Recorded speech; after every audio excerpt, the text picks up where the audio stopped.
সুখবর যে অন্তর্ভুক্তি নির্বাচন করার ব্যাপারে আমেরিকা প্রতিশ্রুতিবদ্ধ, জানিয়ে দেওয়া হয়েছে, ভারত তো বলেই দিয়েছে, এবং শেখ হাসিনা দেশে ফেরার জন্য তৈরি হয়ে আছে। আমেরিকার বলে যে কোনো সময় উইকেট উপড়ে যেতে পারে ডক্টর ইউনূসের। আপনাদের যে খলিলুর রহমান যে মার্কিন যুক্তরাষ্ট্রে গেছেন, প্রথমে তিনি এখান থেকে গেছিলেন কাতারে, সেখান থেকে তাকে দুবাই ডেকে পাঠানো হয় এবং শেষ পর্যন্ত তার গন্তব্য হয় আমেরিকাতে। খলিলুরে তার সঙ্গে আন্ডার সেক্রেটারি হুকার এইচ,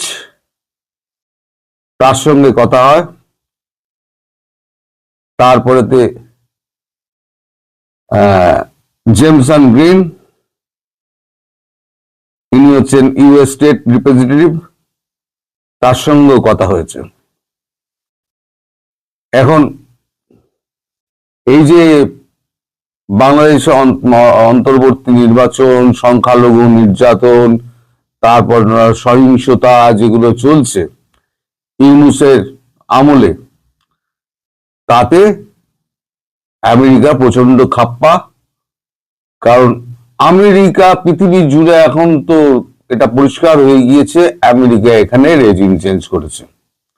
এখন রেজিম চেঞ্জ করে যাকে বসিয়েছে, তিনি যদি এই ধরনের কাজকর্ম করেন তাহলে আমেরিকার মুখ পুড়ছে।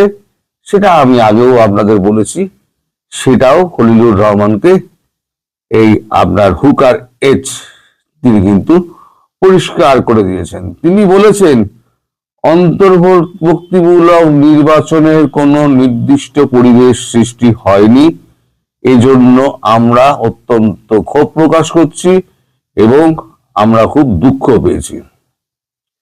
তাকে 36 পাতার একটি অভিযোগপত্র দেওয়া হয়। বিশেষ করে ভারতের সঙ্গে যে বৈরতা সৃষ্টি ডক্টর ইউনূসের আমলে যেটা হয়েছে এবং তিনি নিজেও যেটা করেছেন, সেটা মার্কিন যুক্তরাষ্ট্রে ইন্দো প্যাসিফিক যে নীতি আছে তার পরিপন্থী।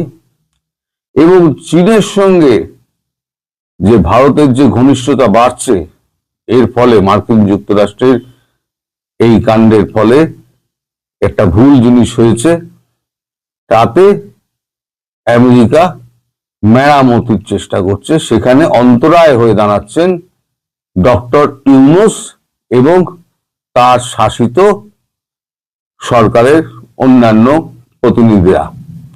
ফলে ডক্টর ইউনূসের ওপরেতে তারা বেজায় খাপ্পা হয়ে রয়েছে।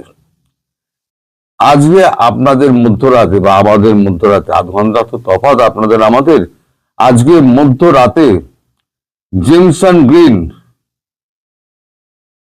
আজকে মধ্যরাতে পল কাপুর আর সার্জিও গোর, এই দুজনের সঙ্গে মিটিং আছে খলিলুরে। এই খলিলুর রহমানের এই মিটিং এর আগে জেমসন গ্রিন যে 36 পাতার যে অভিযোগপত্র তাকে পৌঁছে দিয়েছেন, সেটা তাকে ভালো করে স্টাডি করতে বলা হয়েছে এবং বলা হয়েছে এই 36 পাতার অভিযোগে যতগুলো অভিযোগ আপনার রয়েছে তার সপক্ষে আপনি উত্তরটা দেবেন। ঢাকার উত্তর কি?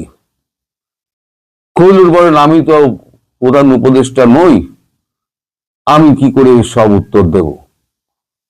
তখন ওরা বলেন যে আপনি প্রধান উপদেষ্টা নন, কিন্তু আপনি তো মানে এনএসএ, ন্যাশনাল সিকিউরিটি অ্যাডভাইজার, আপনার সঙ্গে নিশ্চয়ই আলোচনা করে করা হয়, তাহলে আপনি নিশ্চয়ই জানবেন।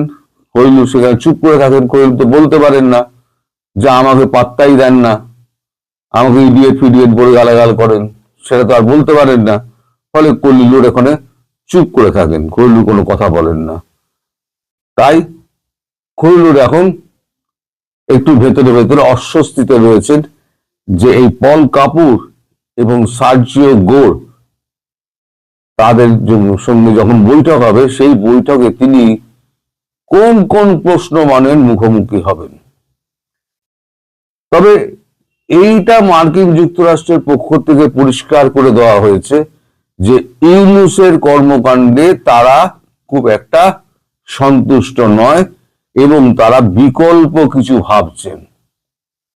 এই যে বিকল্প ভাবা, সেটা হয়তো আগামী কাল পরশুর মধ্যে হয়তো ঠিক হয়ে যাবে বিকল্প কি ভাবা। এখন আমাদের দৃষ্টিভঙ্গিতে যেটা মনে হচ্ছে, আমার, এটা কোনো খবর নয়, আমার দৃষ্টিভঙ্গিতে যেটা মনে হচ্ছে, এখানে ইউনূসের থেকে বেশি পাত্তা পাচ্ছেন খলিলুর রহমান। তিনি মার্কিন যুক্তরাষ্ট্রের ঘনিষ্ঠ এবং ভারতের ঘনিষ্ঠ।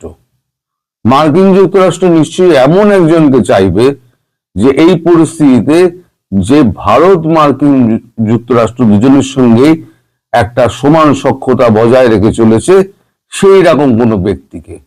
তাহলে সেই রকম ব্যক্তি যদি বাছা হয়, তাহলে এই মুহূর্তে খলিলুরের মানে গ্রহণযোগ্যতা অনেক বেশি। ফলে আমার তালিকায় খলিলুর হয়তো এগিয়ে থাকতে পারেন। এটা আমার নিজস্ব মানে বুদ্ধি বিবেচনায় বলে। যখন তারা ইউনূসকে হটাতেই চাইছেন, তাহলে কাউকে তো কাউকে বসাতে হবে, কারণ ইউনূস থাকলে অন্তর্ভুক্তিমূলক এবং অংশগ্রহণমূলক নির্বাচন হবে না, দেশে এই অরাজকতা চলবে এবং একটা কড়া হাতে এটাকে দমন করার জন্য সেই রকম ব্যক্তির দরকার যে দুটো দেশের পক্ষেই মানে তার রয়েছে, বন্ধুত্ব রয়েছে এবং সম্পর্ক ভালো এবং দেশকে তিনি ভালোভাবে চেনেন। কারণ দেশের সেনাবাহিনীর সঙ্গে তার সম্পর্ক আজকে ভালো আছে, কালকে খারাপ হয়ে যেতে পারে, আবার কালকে আজকে খারাপ আছে, কালকে ভালো হয়ে যেতে পারে, কারণ সবই নির্ভর করে সময়ের উপর। যেমন এই যে আমেরিকার সঙ্গে ভারতের যে এখন ট্যারিফ নিয়ে যে টানাটানি চলছে এবং মাঝে মাঝে ডোনাল্ড ট্রাম্প যে হুমকি দিচ্ছেন, আমাদের নরেন্দ্র মোদী কিন্তু চুপ করে আছেন। কারণ নরেন্দ্র মোদী জানেন যে কূটনীতিতে কোনো সম্পর্কই মানে মন্দ ভালো কোনোটাই চিরস্থায়ী নয়, সবটাই কিন্তু সময়ের উপর নির্ভর করে। আর ইন্দো প্যাসিফিক জোনে নিরাপত্তা এবং চীনকে দূরে রাখা, চাপে রাখা এবং ব্রিক্স গঠনের ব্যাপারে ভারত হচ্ছে এখন ট্রাম্প কার্ড। ভারতকে যদি চটানো হয়, তাহলে কিন্তু মার্কিন যুক্তরাষ্ট্র এই দক্ষিণ পূর্ব এশিয়ায় পুরো একেবারে একা হয়ে পড়বে, আর তার কোনো রকম মানে এইখানে প্রভুত্ব খাটানোর কোনো রকম মানে এই থাকবে না, রাস্তাই থাকবে না। ফলে এই চীনের প্রতি প্রভাব কমানো, এই যে আপনাদের প্লেন কেনার কথা হচ্ছে, কিনবে কি কিনবে না সে তো পরের কথা। পাকিস্তান থেকে ওই ঝরঝরে লড়ঝরে প্লেন যে করে উঠবে, সে কটাই কয়েকদিনের মধ্যে ক্র্যাশ করবে, পাইলট গুলোর ফালতু ফালতু প্রাণ যাবে। তার চীনে যে বিমান কেনার কথা হচ্ছে, কিনুক বা নাই কিনুক, প্রস্তাব তো গেছে, একটা 30 মিলিয়ন একটা প্রস্তাব নাকচ হয়েছে, কিন্তু এই প্রস্তাবটা তো পাকিস্তানও স্বীকার করেছে এবং বাংলাদেশের আপনার নৌপ্রধানও পাকিস্তানে দাঁড়িয়ে স্বীকার করেছেন যে আমরা মাল্টি রোল ওই যে আমরা কিনছি, যেটা চীনের তৈরি, পাকিস্তান শুধু যন্ত্রাংশটা জোরে, পাকিস্তান নিজে কিছু করে না, এটা ছুঁচো বানায় না পাকিস্তান। তো বাংলাদেশ সেক্ষেত্রে পাকিস্তানের থেকে অনেকটাই এগিয়ে আছে। বাংলাদেশে তবু কিছু উৎপাদন হয়, কিছু রপ্তানি হয়, পাকিস্তানে কিচ্ছু তৈরি হয় না, কিচ্ছু রপ্তানি হয় না। ফলে পাকিস্তান হচ্ছে একটা ভাঁড়ের দেশ, যেটা হচ্ছে পুরো আর্থিক সহায়তার উপর চলে, মানে ভিক্ষাবৃত্তি করে চলে। তো এখন আগামীকাল এই যে পল কাপুর এবং সার্জিও গোর, তাদের যে সঙ্গে যে খলিলের মিটিং আছে, সেই মিটিংয়ে পরিষ্কার হয়ে যাবে যে আগামী দিনে মার্কিন যুক্তরাষ্ট্র কাকে বসাতে চলেছে। তো ইউনূস যে একেবারে অপাঙ্ক্তেয় হয়ে গেছেন, ইউনূসের কথা কিন্তু কেউ জিজ্ঞেসও করেন না, ইউনূসকে কিছু বলার কথাও ওনারা বলেন না যে এটা গিয়ে আপনি ডক্টর ইউনূসকে বলবেন। একটা মানুষ যদি নিজেকে নামাতে চায়, তাহলে নামাতে নামাতে সে কোথায় নিয়ে যায় নিজেকে নিজে বুঝতে পারে না, অনুধাবন করতে পারে না। এখন যখন অনুধাবন করতে পারছে, তখন কিন্তু আদৌ যদি পেরে থাকেন, অনুধাবন আদৌ যদি পেরে থাকেন, তাহলে পরে তিনি, আমার মনে হয় না খুব একটা বেশি দিন অনুধাবন করলেও তিনি থাকতে পারবেন, আর তিনি ড্যামেজ কন্ট্রোল করতে পারবেন। সুতরাং আপনারা অপেক্ষা করুন। ডক্টর ইউনূসের জামানা খুব শীঘ্রই অন্ত হবে। কেউ হটাবে না। যে বসিয়েছে সেই কান ধরে সরিয়ে দেবে, তারপর দেশেই রেখে দেবে, তাকে সেফ এক্সিটও দেবে না, কারণ ভারতকে সেক্ষেত্রে চটাবে না, কারণ ভারত বলেছে সেফ এক্সিট আমরা ইউনূসকে দেব না। সেক্ষেত্রে ভারতকে চটিয়ে ইউনূসের মতো একটা মানুষকে তারা সেফ এক্সিট দেবে না। আমেরিকা, যতক্ষণ পর্যন্ত আমেরিকার স্বার্থ আছে ততক্ষণ আমেরিকা আপনার বন্ধু। স্বার্থ মিটে গেলে আমেরিকা আপনার দিকে ফিরেও তাকাবে না। এটা সারা পৃথিবী জানে। আর ইউনূস কতটা জানে না জানে, যদি না জানে তাহলে এবার বুঝে যাবে, আর জানলে পরে তিনি এখন আফসোস করবেন। এছাড়া তার কিছু আর করার নেই। কারণ এখন ওই আমরা বিল ক্লিন্টন, হিলারি ক্লিন্টন, তারা কিন্তু এখন এই ব্যাপারে কোনো কথা বলতে পারছেন না। তাদের এই ব্যাপারটা নিয়ে একদম মুখ চুপ করে থাকতে বলা হয়েছে, মানে ডেমোক্র্যাটদের তরফ থেকে। ডেমোক্র্যাটরাই তো অপোজিশন, তারা এবার চাইছে ভোটে জিতে আসতে। ট্রাম্পের আমলে যত ভুল কাজকর্ম হয়েছে সেটা হচ্ছে তাদের ট্রাম্প কার্ড ডেমোক্র্যাটদের কাছে। আর ডেমোক্র্যাটরা এই ভুল শোধরানোর ব্যাপারে হিলারি ক্লিন্টন আর বিল ক্লিন্টনকে কোনোভাবেই অংশগ্রহণ করতে দিচ্ছে না বলে আমাদের কাছে খবর আছে। ফলে আপনারা একটুখানি অপেক্ষা করুন। অন্তর্ভুক্তিমূলক নির্বাচন করতে গেলে আওয়ামী লীগকে আনতেই হবে। সেক্ষেত্রে শেখ হাসিনাকে হয়তো আমেরিকায় এবং ভারত দুজনে নিয়ে গিয়ে বসিয়ে দেবে ওইখানে, বাংলাদেশে হয়তো রাষ্ট্রপ্রধান হিসেবে বসাবে, অথবা আপনার ওখানে এমনি নির্বাচন লড়ার জন্য বসাবেন। সেটা শুধু এখন সময়ের অপেক্ষা।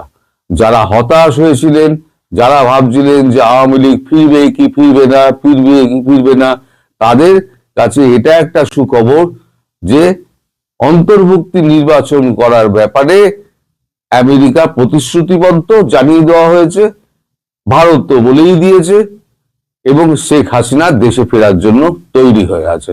ক্ষেত্র পুরো মানে একদম কমপ্লিট হয়ে গিয়েছে। মানে মানে যে ক্ষেত্রটা তৈরি করার জন্য এতদিন অপেক্ষা করা হচ্ছিল, সেই ক্ষেত্রটা তৈরি করা হয়ে গিয়েছে।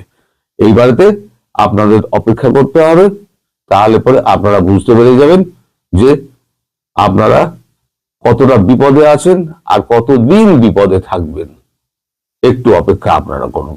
সবাই ভালো থাকবেন, সুস্থ থাকবেন এবং সাবধানে থাকবেন।